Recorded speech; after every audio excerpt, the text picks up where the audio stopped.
بھارت میں B J پی کے اقتدار سنبھالنے کے بعد سے مسلمانوں، عیسائیوں اور نچلی ذات کے ہندوؤں پر ظلم و ستم اور ان کے خلاف نفرت انگیز جرائم میں خطرناک حد تک اضافہ ہوا ہے۔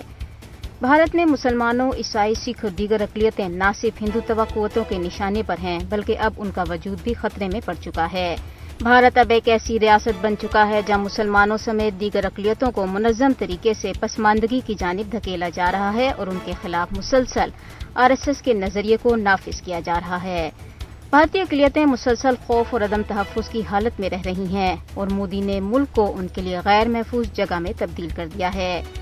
مودی کے زیر اقتدار بھارت میں اقلیتوں بالخصوص مسلمانوں کا مستقبل تاریک نظر آتا ہے، کیونکہ ہندو توا کا فلسفہ یہ ہے کہ بھارت میں رہنے کا حق صرف ہندوؤں کو حاصل ہے۔ وقت گزرنے کے ساتھ ساتھ مسلمانوں پر حملوں اور جھوٹے مقدمات کے اندراج میں بھی تیزی آ رہی ہے۔ بھارتی مسلمانوں کو گائے کے گوشت کے استعمال یا مویشیوں کی نقل و حمل کے خلاف قوانین کی آڑ میں قتل، تشدد اور اذیت کا سامنا کرنا پڑتا ہے۔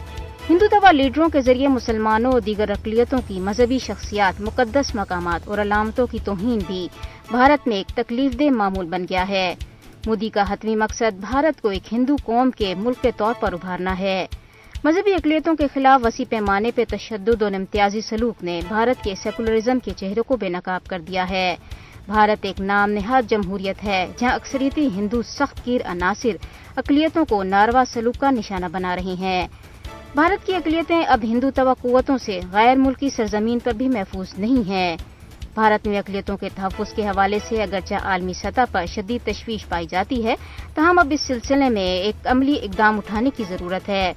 دنیا کو بھارت میں ہندو فاشزم کے عروج کو تسلیم کرتے ہوئے اس کا جواب دینا چاہیے اور بھارت میں مذہبی اقلیتوں کے خلاف جرائم کے لیے مودی کا محاسبہ کرنا چاہیے۔